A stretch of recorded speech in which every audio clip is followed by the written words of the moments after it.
You'll have some nice little banter at the very beginning of the recording. Feel free to fast forward that a little bit if you go back to look through. But we do want to welcome everyone to this kickoff for our local election mail task forces, our local task force teams.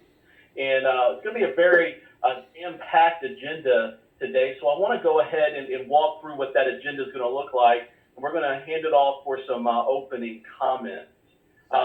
So our agenda today, you'll have some opening comments from both Kristen Seaver and David Williams. Those are our Chief Retail and Delivery Officer, Chief Logistics and Processing Officer of the organization. We'll also hear from our union presidents and our management association president with some opening remarks. And then I am Justin Glass, and I'm going to take you through, and I'll get my video on, I do apologize for that. I'm going to take you through the election mail playbook overview, basically what we have done as a team up to this point, and just then describe a little bit around what the local task force teams will be doing. And then Doug Tolino, Vice President of Labor Relations, will close us out today with some final remarks. So as we get to the point to start here, I'm going to turn it over to Kristen Seaver. Kristen, were you able to join us here to provide some opening remarks? Hey, Justin, I think Kristen's having some Zoom issues. She sent me a note. So I'll go ahead and jump in and provide opening remarks for both of us, if you don't mind. Okay. Okay, hey, good morning, good afternoon, everybody. Thank you for joining us. And let me thank the union leadership and the Management Association leadership for partnering with us in what we think is the most important 5 weeks going forward through the general election. The American public is counting on the Postal Service to make every vote count. And we have decided to partner with as many people as we can, as many stakeholders as we can, to ensure that the Postal Service shows its strength during the next 5 weeks as we deliver ballots to and from our voters. So this is a very important time in the history of the Postal Service, and certainly, as our Postmaster General has indicated, the election mail season is our highest priority. Now, we know that there are going to be a lot of critics. We know that we have gaps in our process today, and we are looking forward to your help as the local election meeting task force to help us identify where we can continue to strengthen our process. You know, we need to make sure that every ballot flows through our system and is delivered on time with postmarks. And as we talked to the union leadership, we agreed that having this local task force be a part of the strengthening of our process is very important. So I want to thank you for being a part of that task force. And both Kristen and I want to encourage all the people on the task force, in fact, all 630,000 people in the organization, to identify where our gaps are. And we're encouraging you to speak up, to let us know where these gaps are, and to encourage everybody at the local level to resolve where these solutions need to be put in place so that we can resolve these gaps. Now, sometimes the solutions are systemic in nature, so we're going to have to elevate some of these issues that are being identified locally. We've got a process that Justin will walk through that communicates how that communication gets raised up in the organization. But certainly, both Kristen and I really appreciate your active engagement in this process. It's very important to our success. Just want to thank you in advance for all the great work and all the great findings that we will identify, more importantly, fix, so that we can continue this very important process that we have, and the electoral process to ensure that everybody's vote counts. I see that Kristen has been able to join us. I know that she had technical difficulties. Let me ask Kristen to provide any opening remarks, and then we'll hand it off to the union leadership and Management Association leadership. Kristen?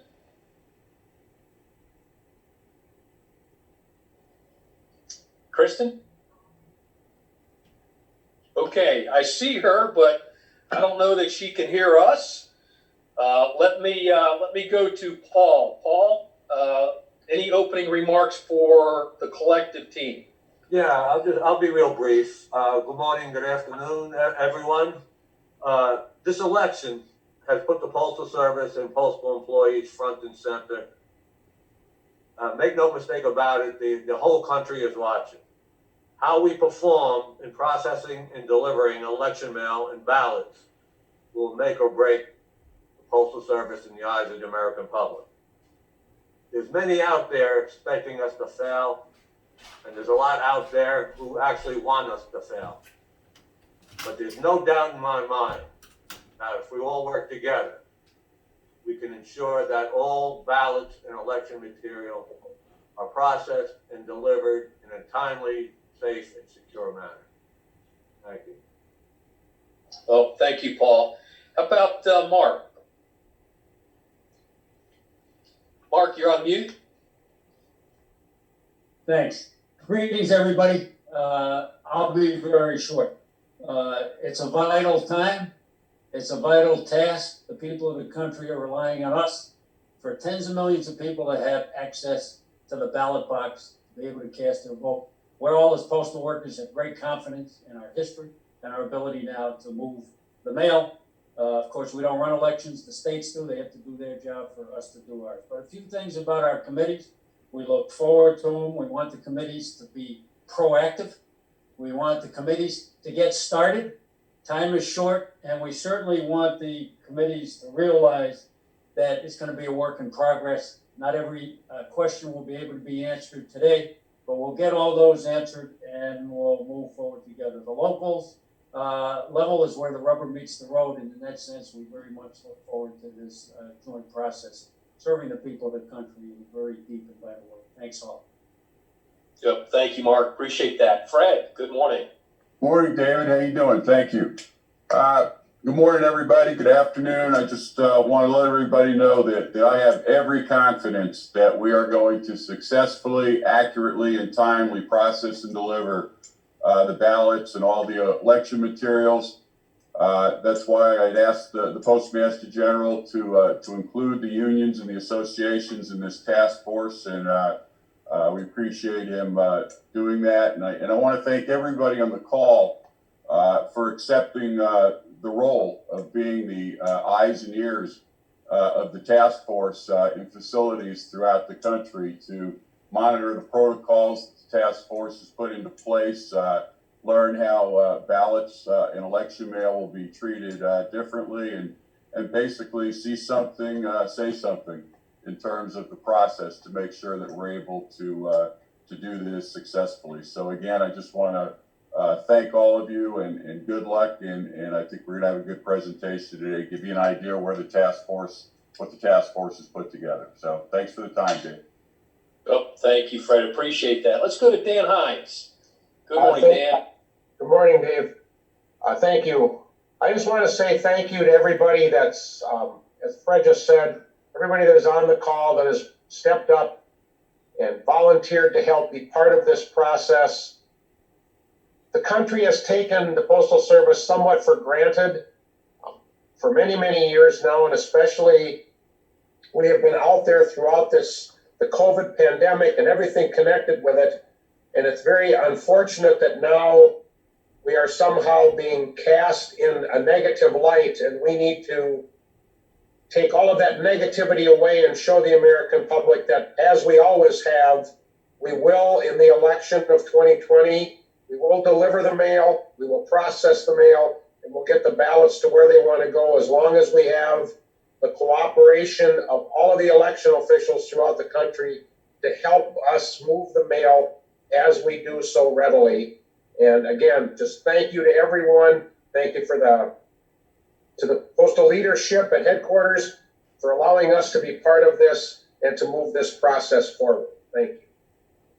Well, thank you, Dan. I appreciate it. I really appreciated Paul saying, hey, we are ready. And there is no challenge that the Postal Service cannot overcome when we come together. We are stronger together. It's in our DNA to overcome challenges. We do that all the time. And certainly as we go through the next 5 weeks with the election mail season, it is go time, as Mark indicated. And as Fred indicated, the purpose of these local task force is really to see something, say something. And as Dan indicated, we will deliver the mail because we are ready. With that, let me turn it back to Justin. Good morning, Justin. All right, good morning. Thank you, Dave. Thank you to the union presidents, to the management associations as well. I think working together, we've got a great opportunity here to really make an impact for our customers that are choosing to vote by the mail. So this is going to be an excellent opportunity here. What they asked for us to do for this kickoff, was the whole team as a group came together and said, why don't we share everything that we have done really up to this point around election mail and try to give a good level set across the organization as you are setting up your local teams. And so that's really what the focus of this is going to be. We're going to be mostly information driven in terms of what we have set up until this point. And then at the end, again, we'll talk a little bit about that structure of the teams and stuff. So what you're going to see here is a condensed version of what we call the overall playbook. Unfortunately, to go through the whole playbook would take us way too long, but we're going to give you the highlights here of what we've been doing as an organization to gear up for this onslaught of election mail. We're going to start with kind of the structure, the task forces, committees that have been set up, and talk a little bit about that. So overall, the Postal Service at the beginning of the whole election mail season had established an executive leadership team, election mail steering committee here at the headquarters level, really looking to establish vision and ensure execution at a high level. That executive leadership team steering committee supported a national election team that was set up with dedicated resources, and that was across operations, mail entry payment technology, marketing, government relations, corporate communications, legal, kind of making sure we cover all aspects of the business around election mail. It also supported a vast network of area and district political and election mail coordinators, those folks that are really truly carrying the weight of this season, those coordinators. So these teams really worked hand in hand together to feed information to and from that steering committee. We've all assigned mailpiece design analysts in every state to make sure that state election officials understand who they can go for mailpiece design questions. And then overall, these teams, from the ELT steering committee down to the national election mail team, down to the area and district political and election mail coordinators, really all encompassing providing daily oversight and monitoring of all processes around election mail.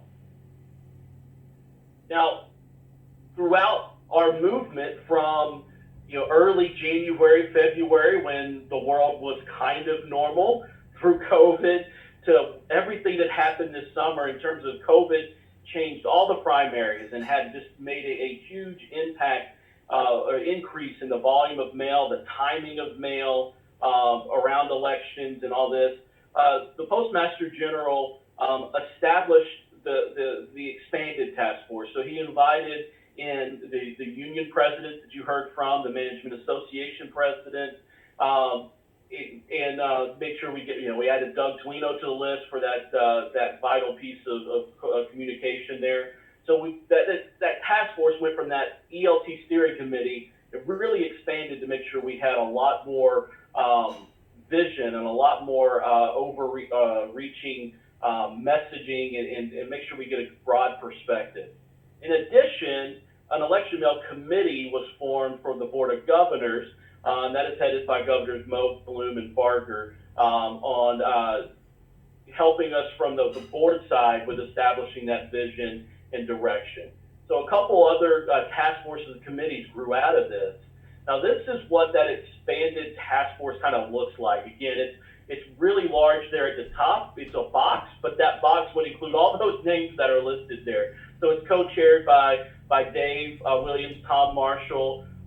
We've got the union presidents. We've got all of the other key stakeholders in there, from our marketing side, from our corporate communications as well. And that really bleeds down into, kind of filters down into that national election mail team, which you see across there, kind of that middle line, then down into the area of political election mail coordinators, and then the different pieces up under those other areas of the business. So it's really what this piece would look like overall. And in our expanded task force, what that team has done, we had our first meeting of that on September 3rd, our first kickoff for the expanded task force. And the goal is to have a true feedback loop that went from all employees to ensure we had quick issue resolution and communication. The very first action we took as a group was to really get us to this point and establish these local task force teams, get those up and running, and that's what this kickoff meeting here today is about. Second thing that the team is doing together is evaluating and updating employee communications, and then we'll be doing some additional things as we move forward. We're meeting on a weekly cadence with this group and continuing to build and the entire team inform actions as we move forward. So that's an overall view of what the structure is and how it's evolved over this year. Now we're going to talk a little bit around our outreach efforts and the things that we have done to get the message out to election officials. So we're going to start with that outreach to election officials. You know, those meetings get mostly driven by our network of political election mail coordinators, who again, you know, have provided the largely heavy lift, the large portion of that heavy lift this year. So those initial outreach meetings started in February. In addition to those meetings in March, the Postal Service issued out what's called the 2020 Election Mail Guide, or it's called KIT 600. We know we like our abbreviations and our terminologies for form numbers and KIT numbers. But KIT 600 was distributed out to 11,500 state and local election officials, and that was done in March. In addition to those kind of a building of that, the General Counsel sent some outreach and guidance letters to about 11,629 individuals. Now that included those state and local election officials, in addition to state party officials. And it was following up on some of our key guidance, use of intelligent mail barcodes, use of official election mail logos, using green tag 191 for ballots, those kinds of things. And we'll talk a little bit more about those letters in just a second.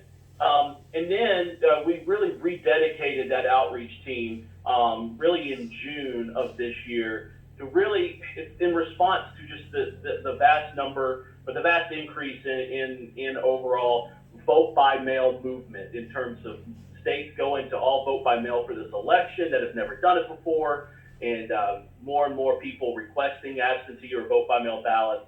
And that outreach team has been helping to coordinate and really build upon what those initial outreach meetings were doing back in February. So this is how the outreach teams are really kind of designed now. We've got 4 outreach program managers that are assigned regionally, not by our regions from East West that are now in the processing and logistics environment, but just across our country. And then we've got 441 political election mail coordinators, 76 of those full-time, 365 that are really taking part-time duties.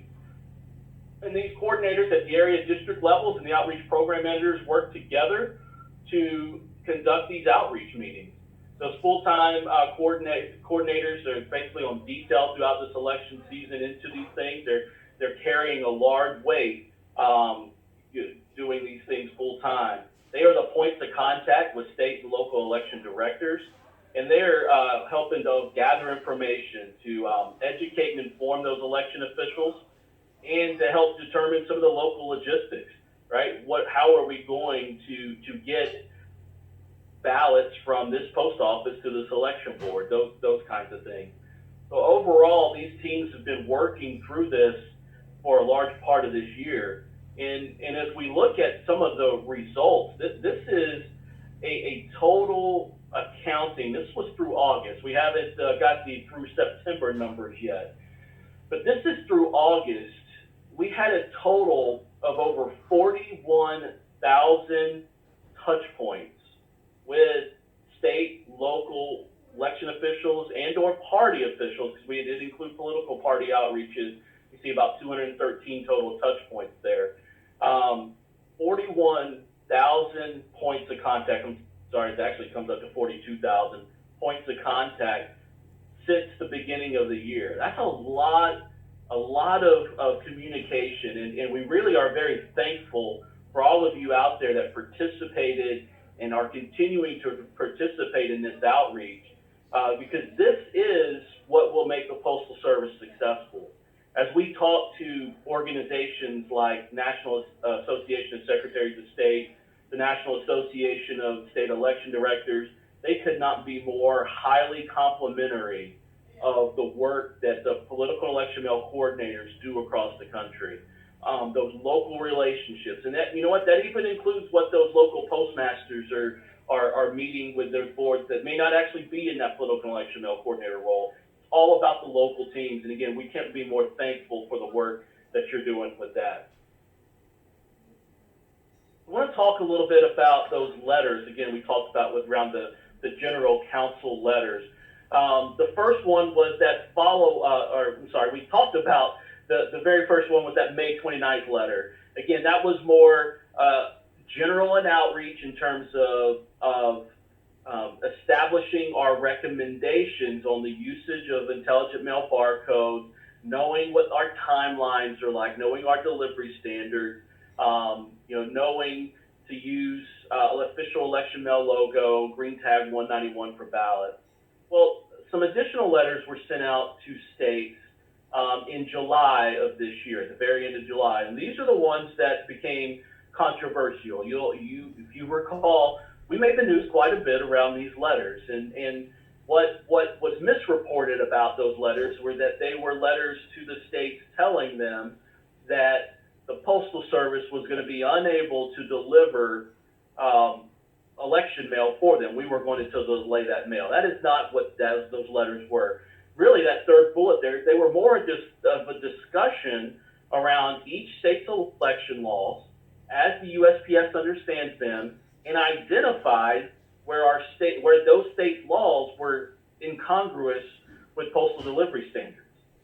To put it pretty simply, many states still allow their voters by law to request an absentee ballot Monday before the Tuesday election. If you want an absentee ballot on that Monday before the Tuesday election and use the mail, as you know, if we don't get that by 8 o'clock in the morning, and it's pre-sorted to the 5-digit level, we don't have overnight delivery of first-class mail, right? It would be a 2-day mail, and at that point, it's going to get delivered on Wednesday without us having to do extraordinary things, which we know that we often do, and we are still going to do this year. So it was pointing out where you still have, as a state, laws like that do not really work with our delivery standards. That's what those letters were. So the misreporting was off base. It was around, look, keep these things in mind. You have some laws that may not work with our delivery standards. We ask that you educate your voters to help get around that. So it's about keeping the Postal Service's delivery standards and recommendations in mind when making decisions about mailing ballots and educating voters.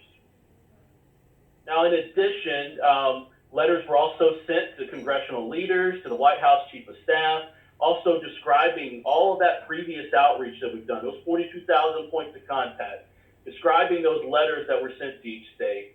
It also enclosed a chart showing our high-level understanding of each state's general deadline. And again, if you want to see who all these went to, I mean, it went through these congressional leaders, the Speaker of the House, Senate Majority and Minority Leaders, House Minority Leaders, the committee chair and ranking member for several committees, House Oversight and Reform, House Administration, Senate Homeland Security and Governmental Affairs, and Senate Rules and Administration. We wanted to make sure not only were the states being educated, but that our congressional elected leaders in the federal level understood, because they also have constituents for those states, right? They are elected from those states, so that they understand that at their level and that they understood it at the state government level as well. So that is describing our outreach efforts in conjunction with the outreach from the legal team, from the general counsel, to educate around what we believe, we understand their state law to be based off of how we read it. So we want to pivot now to talk a little bit more around the operational plan. The overall, how are we going to execute around election mail?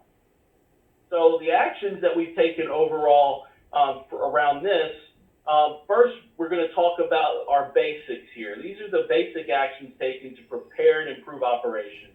Number one, it's training. It's making sure that all of our employees start with the common baseline of how to treat election mail. This field training is in the form of processing operations management orders, POMOs, stand-up talks, service talks, retail digest. A lot of ways that this training has come out. Well, a lot of ways those communications come out. What we need to make sure from the leadership side is that we are filtering those messages to every single employee. And from the union side, help us to see who is missing those and help work with the leadership there at the local level to see who needs what communication, and let's make sure we're keeping everybody up to date. It's not about working against each other at this point. It's about cooperating with each other to make sure everyone understands those messages. We've been tracking election mail through our election mail log sheets. We went back and standardized those on the September 4th to make sure that everyone is using the same log sheets that they should be, the headquarters approved one. We're conducting daily all clear checks in processing and delivery, validating that all election mail has been accounted for, monitoring mail conditions on a daily basis. We've been analyzing service failures and then tracking improvement actions. We've got a weekly cadence where each division in each plant pretty much is on these calls, and we are going through each service failure around election mail and identifying how we can improve and eliminate those same failure patterns from repeating. Tracking undelivered ballot mail and late ballot entries. And we've been utilizing electionmail.org. That is a kind of a third-party site that we've been participating in, where people can go on electionmail.org. You don't have to have postal access to do that. You can enter in those complaints. It comes to us. It also goes to some of our other stakeholders, where we make sure we're all on the same page to make election mail work for the voters that are choosing to use the mail as a means to vote. Some of these other key actions that we've really been focusing on one of them has been postmarking. As you may be aware, and hopefully you are, if not, then we will make you aware now. It is our policy to postmark all ballots, regardless of indicia, postage payment method, any other shape, class is going to be first class. Doesn't matter what. If a ballot is coming in from a voter, we must postmark it. That is our policy. And so we put a lot of emphasis around how do we make sure those postmarks are on all ballots. Around strong operations around our advanced spacer cancel system, which also includes mail prep, proper mail prep from our delivery units, making sure that no ballots are trade up. They're put into the collection hampers, collection containers, even if they've been hand stamped at a window. And then we've been working through our processes on how to hand cancel those non-conforming pieces to make sure we've got those those hand daubers in our manual units, at our reject lines, where we need them to make sure we're getting every ballot postmarked or canceled. We've also been working through validating everyone's receiving that proper training and communication. The team out there has been building staffing plans and looking at that strategy around how to reallocate employees as needed. In the delivery, how are we reallocating CCAs to make sure everything is covered? And in the plants, how are we reallocating across the tours, our PSCs, our MHAs, to make sure that we've got everything covered? And then developing contingency plans for how we may need to continue forward if a disruption were to occur due to any unforeseen issues. So around postmarking, a lot of the special attention started with, we had a lot of feedback from our primary races this year, our primary elections in some states, where we struggled around some postmarking success. So we built a team here at headquarters to identify and close process gaps to help us reduce any missed postmarks on ballots. And data was looked at, analyzed to determine some potential root causes. That's where we saw quite a bit of pieces bypassing AFCS, going straight to a diode. Let's cut that out, send everything to an AFCS. Those kinds of operations or those changes were in effect due to this postmarking team's findings. Generating additional information so we can identify, are we handling our AFCS rejects correctly? Are we handling our ballots that are flats correctly to be able to get cancellation marks? New standard work, processing operations management orders were established, new stand-up talk. And we're still working on developing a policy on cancellation date changeover times. When does that actually need to take place? Let's make sure we standardize this across the country. So that postmarking team has been working, and that's where you've seen a lot of communications again, not training up ballots from the retail window, making sure, or even from a carrier, let's make sure all ballots are in our regular collection mail flow. And in the plant side, making sure every ballot is going through the AFCS if it's a letter, or through the flat canceller module if it's a flat. It can't go through the other modules, even if it is a permit mail. If it's a ballot, it's got to get canceled. It's got to go through the canceller module. We discussed earlier a little bit around tracking a late entry of ballot mail. Through the primary season, we saw that a lot of states struggled with getting ballots out on time, just due to the large increase that they had to deal with. So we started giving out what we call cautionary notices to the mail preparers, saying that this mail is at risk of not being delivered in time for the election whenever they bring it in there too late. But then we also kicked ourselves into that rescue mode. We did the heroics and the things that we're going to consistently do, the things we committed to do this year, are to make sure we're connecting these late entered volumes, whether that's using Priority Mail Express or other kind of special deliveries, and that's what we'll go into here next. But really what informed a lot of our actions around voter communication that we'll talk about in a little bit was around the fact that we saw over 1 million ballots that were entered late by state or local election officials that the Postal Service had to go through heroics to rescue. And knowing that the general election is going to have even more mail, we needed to be out ahead of that as much as we could. So that's where a lot of our communications, and then our other initiatives that we'll start here with our October 1st initiative, is around how do we really rescue? How do we make sure we've got processes in place to ensure this late enter volume is handled correctly? So around this October 1st, this additional resources, you saw communications come out last week around this. October 1st is Thursday, so it's coming up here quick. Field leadership, effective October 1st, is authorized and expected to use additional resources as they determine is needed.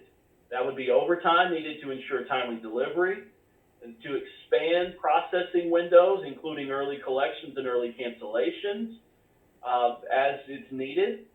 Extra transportation and deliveries as needed to connect election mail, make sure no election mail is missed. Now, we're also telling everyone here, we need to be prepared and plan for those heroic and extraordinary efforts due to late mailings. This can include those late, that election day for what we call ballot in hand states, those states that require their mail to be back on election day. As you know, in those states, we have a history of we go through collection mail on that day, try to pull everything we can possibly find out and run it to those election boards. We're going to be doing that. But in addition, like we did in the primary season, we're going to, if we get a lot of ballots entered in on a Friday before the Tuesday election and they're going all over the country, we may need to process that separately, upgrade it to Express when we dispatch it, and get it out as Express. Those are the things we are committed to, and we are authorizing, and we are expecting to happen to make sure as we get close to that election day, everything is connected, everything is rescued. We have done a great job, and again, we talked about the outreach, right? The 42,000 points of contact. The political election mail coordinators, those outreach program managers have done a great job communicating the need to get mail entered early. However, we know it's still going to happen. So we got to plan for it and just make sure we're not caught by surprise. So as you're working through your teams, we got to start thinking how we accomplish these as well. So some clarification around this marketing mail or election mail that's entered as marketing mail. So any election mail that is entered as marketing mail, it must be advanced. We have had a court-ordered injunction that's come down around that, but these are things that are in place now. We got to make sure we're doing. If election mail is entered as marketing mail and it comes into the building prior to our first class mail critical entry time, which is 8 o'clock, it must be cleared that day. And then to the extent possible, any marketing mail, election mail that arrives after that 8 o'clock window, let's advance it that same day, unless it's going to disrupt the on-time service for any of that mail that arrived before. So we've got to look at that, make sure we're advancing all marketing mail, election mail. That is through our court-ordered injunction. It's not what we typically do to have to force it to this level, but we are going to follow the court's order in that instance. Now, some of the other things here we're going to kind of walk through here pretty quickly around our communication plan. Again, I talked around the need to educate. In this, it's focused on educating all of our election officials, political parties, news media, our employees, but also the public. And the communication plan overall builds on that outreach that we talked about, those 42,000 points of contact. It's really building upon that. And the goals of our communication plan through corporate communication here was to make sure we're advancing the Postal Service's brand by reaffirming our commitment to our role in the electoral process. It's around informing and educating, and really to look at that last bullet at the very bottom, it's about informing and educating and not advocating. And we're also focused on preparing us as an organization through consistent communications, and that's what we've kind of talked about to this point as well. So the strategy overall, I'm just going to break this down. The way the corporate communications team really looked at it as a three-phase approach. Phase one, again, was that election and party official education activities. We call that what we've done from February on, and we're going to continue that through November. Phase two was more around heightened media education, teaching them about the efforts that we've been taking, and that's been taking place really since August. You've seen a lot of press releases, a lot of different things come out since August around that. And then phase three is more focused on the voters, and that's the education that we provide to them around options and information sources. And that began earlier this month and will continue through at least mid-October, and we'll have some of the commercials and stuff continue on even further. And really that phase two and phase three kicked off with the launching of a new election mail webpage. So if you go on to USPS.com/votinginfo, you will find a brand new election mail webpage. It's got a lot of great information on there. So again, you can get to it off the homepage of USPS.com, but it's the easiest thing if you just USPS.com/votinginfo. Gives you a lot of great information. That was really our launching pad into educating voters and media. And in addition, we had the joint union and PMG video that came out, and that's been put out there around USPS.com, shared across a lot of different locations there. Just as we're doing here, we're all one team, and it's really making sure we're telling the entire American community out there, right? We know it's 630,000 people here that we are one team, but we want them to see us also as one team, solely focused on providing them a safe means to vote should they choose the election, choose to use the mail to vote in this election. Now, the marketing and brand strategy, I talked a little bit about this. This is around the voter education. I just want to touch on a couple things here. You will see there's a TV commercial out there that's really talking about the great things that we do on a daily basis, and then highlights, it does have ballots in there now. So you'll kind of see that starting to make sure we're educating voters to be comfortable using the Postal Service. We're using print ads, retail ads, especially retail the digital signage. We had a mailer that went out, also became controversial, but the mailer was simply something that said if you plan to vote by mail, get educated and plan ahead and act early. We've got the new website, and we've got radio ads that'll be going out. We've got some digital things that'll go online. A lot of things we're doing to promote planning ahead and being aware of these things should voters choose to use the mail to vote. Now, I do want to spend a minute here or so on our uniformed and overseas voters, especially because many that are working amongst us were once these uniformed voters that were voting overseas and things like that. So uniformed and overseas voters, what we call UOCAVA, a couple of things to talk around there. We have been coordinating with the Military Postal Service Agency and the Federal Voters Assistance Program to make sure we're giving good joint messaging to our military voters as well as to our civilians that are living overseas. We haven't seen any delivery issues to or from APOs, FPOs, or DPOs, right? So we know through COVID we had issues getting to some countries because of embargoes or suspensions of service. But APO, FPO, DPO, that stuff has been flowing pretty well. And that's one of those messages is, look, that we don't have an issue there. Civilians actually in countries that we may still have suspended service with can actually utilize the closest embassy, consulate, or military base to get their votes back as well. So if we do have suspended service, they do have options, and the Military Postal Service Agency and SBAP have been working with us to make those available, again, at embassies, consulates, or military bases. And to educate you around this we call Label 11 DOD, any of our absent uniformed overseas voters can use Label 11 DOD to add tracking to their ballots coming back. This is free for them. These are distributed out. This year, so normally that only applies to APO, FPO locations. This year, any uniformed service members at embassies and consulates are eligible to use this. Again, when this comes back into the country, it's treated as express mail. So one of the wanted to highlight, we do really take those votes coming in from our uniformed overseas service members, very, very seriously. We get those through our express network into the right location, and we provide them this tracking free of charge. Now, all this information is going to boil down to what are we going to do as the local election task force teams here, and what are we looking to do here? And this is really the concept that the expanded task force team has really put together through our meetings and stuff. And really, we're looking at this as kind of think about it, modeled a lot around the safety team.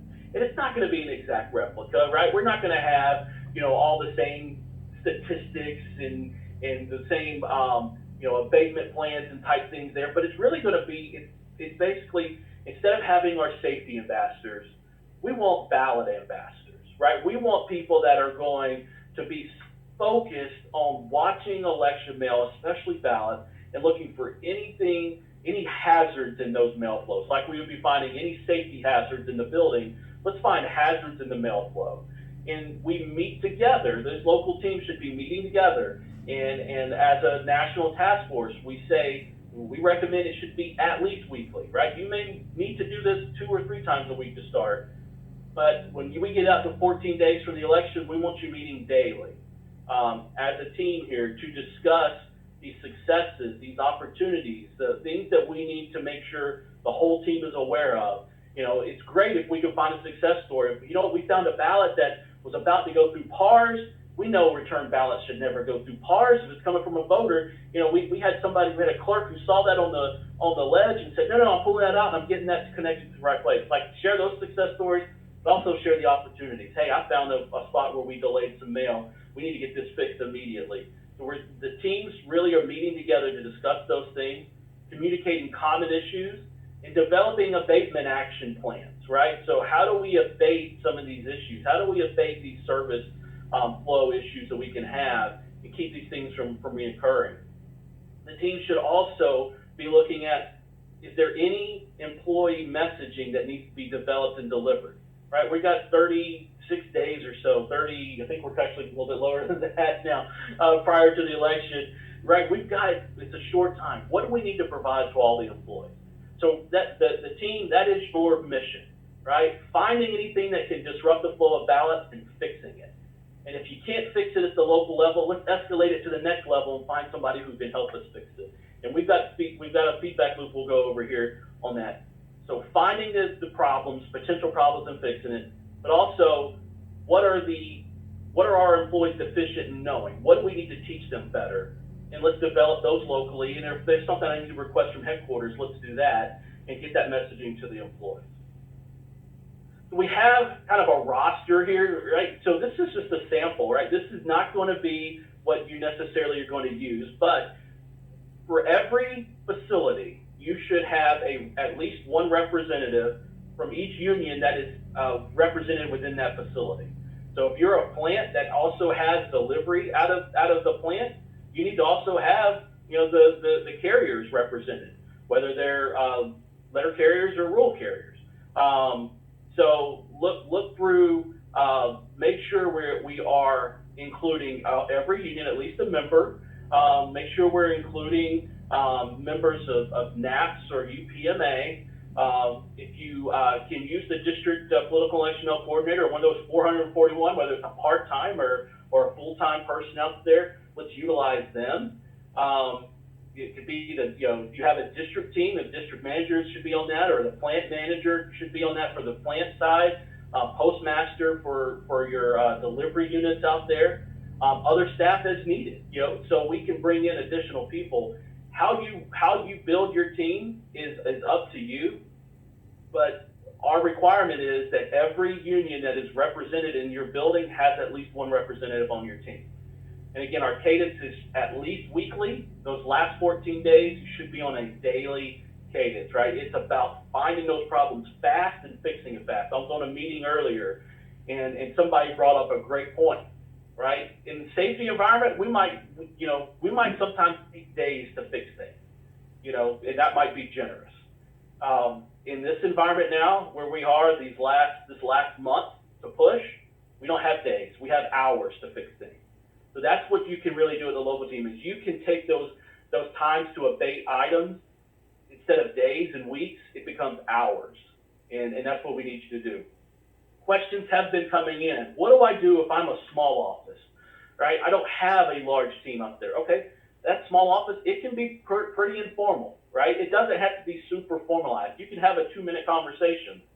You can talk every day. Hey, have you seen any ballots? Have you seen any issues? Nope. Okay, that could be your meeting for that day. Or, hey, you know what I did see? Somebody mailed out a ballot. I picked it up out of their mailbox as outgoing mail, and they had no postage on there. What do I do? Well, y'all can talk about that. Give you that answer is we take short paid ballots and we deliver them to the election officials.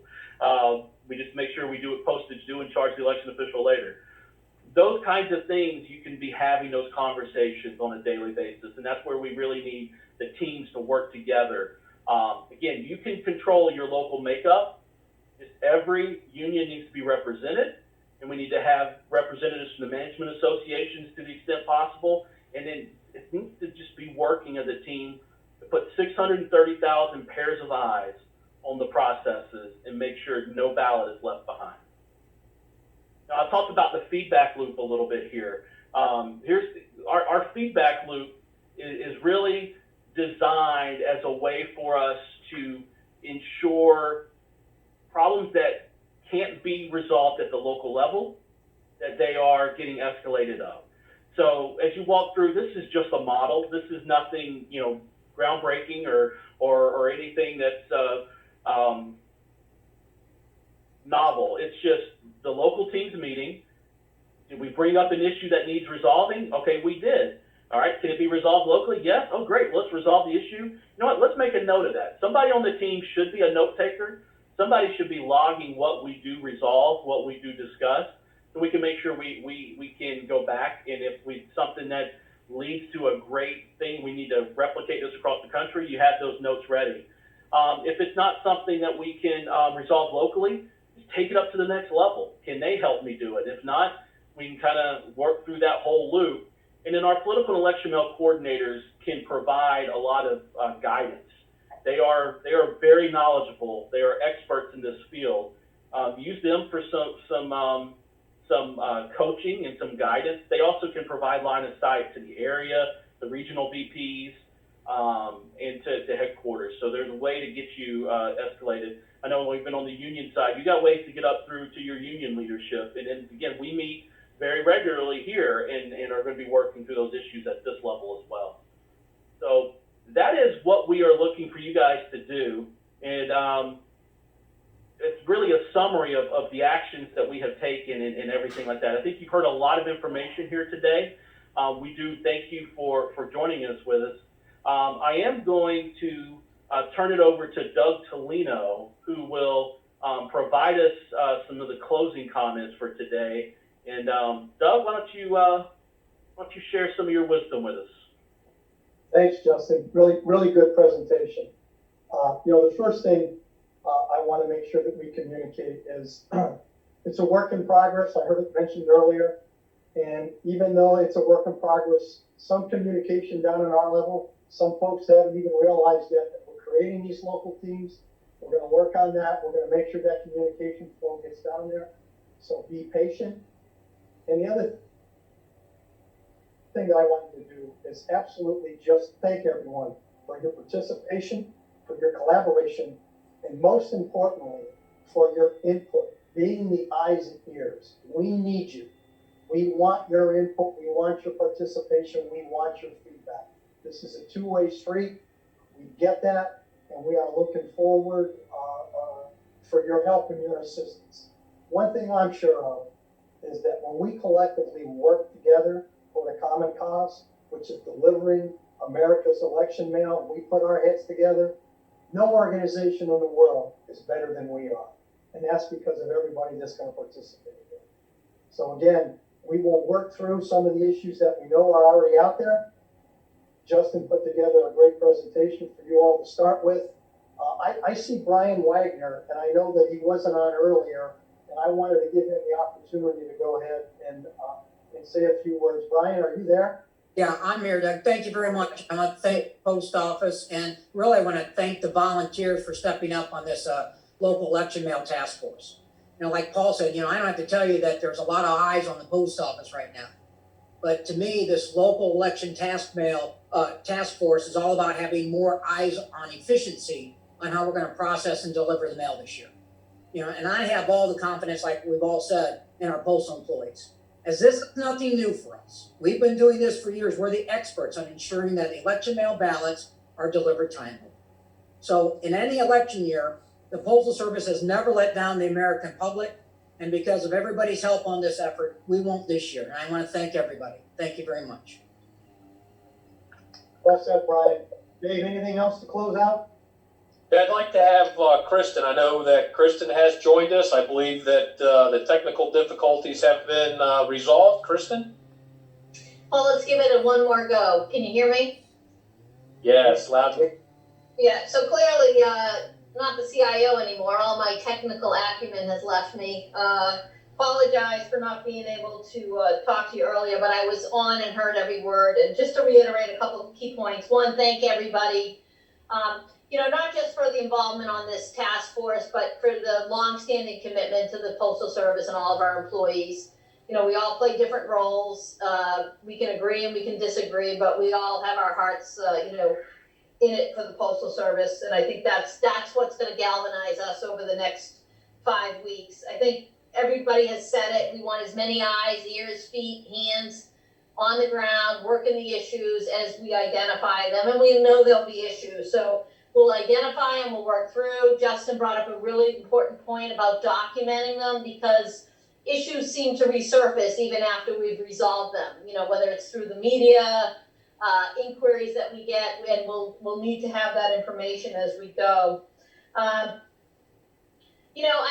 just leave you with this, for those of us counting us out, I think, they number in the few when you think about the millions of people that are counting on us and know that they can depend upon the Postal Service. And this is our opportunity, once again, to be called upon to show America how we show up and deliver just by doing what we do every day, which is, accepting, processing, transporting, and delivering America's mail. So I'm really humbled to be part of the group and looking forward to hard work over the next 5 weeks, but everybody working hard together. So thank you. Thank you, Kristen. Let me just wrap up here with just a couple of comments. I don't know that it was said, but I think it needs to be said that participation on this task force is going to be on the clock. I know there was a question that came up that somebody was told to get off the clock during this training, and that's not how we're going to operate. We're going to operate everybody's full participation, everybody on the clock. So I want to make sure that the management team understands that and is encouraging all participants in the task force to ensure that we're identifying these gaps, more importantly, that we're escalating them and resolving them locally. Okay, I just want to thank Mark, Paul, Brian, Dan, Fred. Really appreciate everybody's participation. Ronnie, certainly we're in this together, and we can overcome any challenge together. With that, thank you for your participation. We'll talk to everybody next time. Thank you.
The recording has stopped.